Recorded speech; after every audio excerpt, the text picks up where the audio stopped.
Oi, pessoal.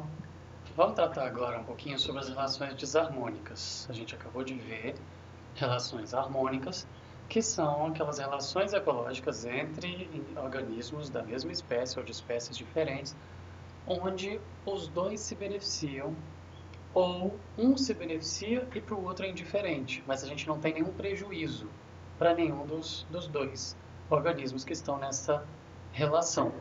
Já as relações desarmônicas, o que a gente tem são relações onde um vai se beneficiar, mas o outro vai ter algum prejuízo naquela relação ali.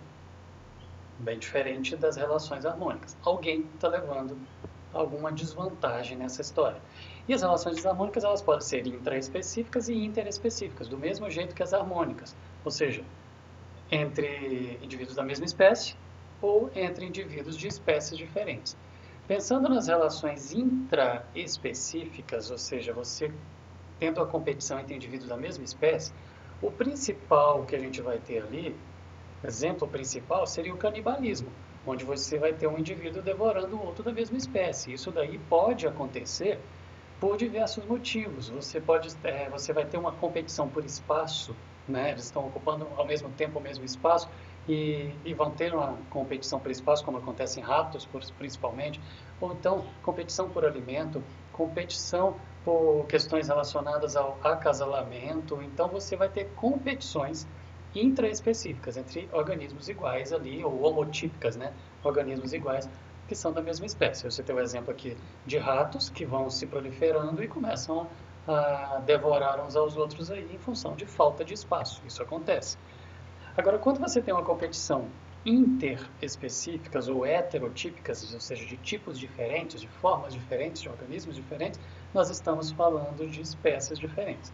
E aí, nesse caso, você vai ter a competição, mas você vai ter também o predatismo, a gente vai dar exemplos disso. O amensalismo, que é quando uma espécie produz toxinas que vão inibir o crescimento da outra, ou a proliferação do outro, o amadurecimento sexual, ou a reprodução e tal. E o parasitismo. Então vamos ver esses casos aqui. Pensando então entre espécies diferentes, uma competição então interespecífica, mas daquele tipo onde você vai ter uma competição porque eles vivem no mesmo habitat, ou seja, eles estão no mesmo ambiente, ocupando ao mesmo tempo o mesmo espaço e eles têm o mesmo nicho ecológico. Pensando na competição, o exemplo principal que a gente vai ter aqui é isso. Eles têm o mesmo nicho ecológico, eles têm as mesmas presas, eles se alimentam dos mesmos organismos. Nesse caso, então, a gente vai ter, por exemplo, aqui coruja, a gente vai ter cobra, gavião, está aí nessa linha aí, que vivem na mesma região e atacam os mesmos predadores, as mesmas presas, né? Se alimentam dos mesmos animais. Quando a gente está vendo uma situação de predatismo, existe um predador, existe uma presa de espécies diferentes. Nessas relações, normalmente o predador é o carnívoro que vai se alimentar ali da presa, e nessas associações, ao longo da história evolutiva das duas espécies, vão surgindo adaptações selecionadas ali pela seleção natural, vão surgindo adaptações que ajudam no ataque, na captura, no caso do predador, e ajudam na defesa, no caso da presa. Pensando na defesa, quando a gente olha situações como essa, uma falsa coral, por exemplo, ela imita a coral verdadeira para poder inibir, afugentar os predadores.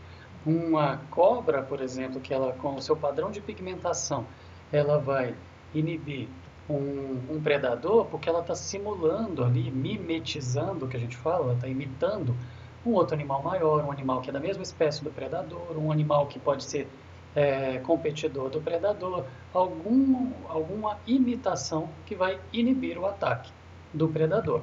Quando a gente pensa em mimetismo, a gente tem mimetismo de várias formas.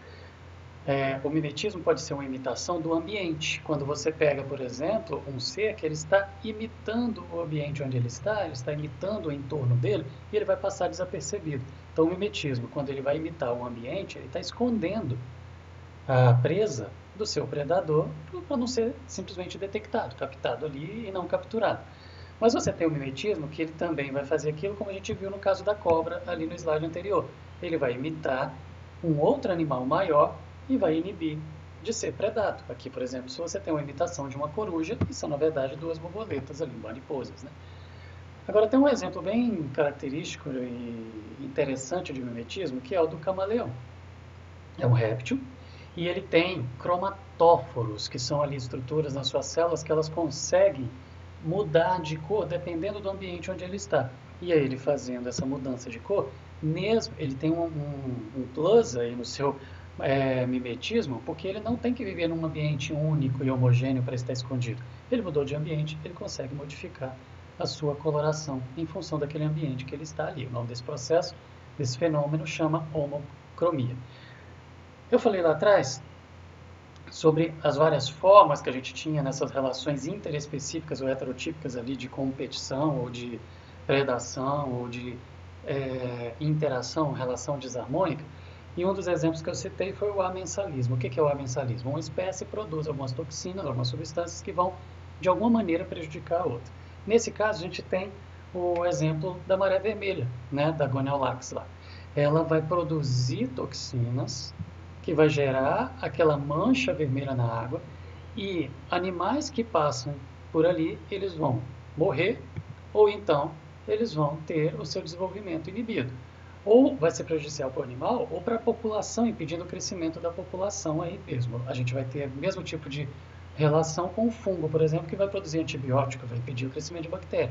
Para a gente vai tirar esse antibiótico e vai ser útil. Mas na relação fungo e bactéria, ele está inibindo o crescimento da bactéria. E o parasitismo, o último que a gente está vendo aqui, é onde uma espécie ela vai viver em cima, como vocês estão vendo nessa foto, ou dentro de outra espécie. E ela vai se alimentar dessa outra espécie, pegando os nutrientes dela mesma, pegando os alimentos dela mesma ou até substâncias produzidas pela espécie que está sendo parasitada. Nesse caso, essas relações elas podem ser do tipo onde o hospedeiro e a presa têm uma relação onde o parasita ele vai sugar, parasitar o hospedeiro até levar o hospedeiro à morte, e aí acabou a relação.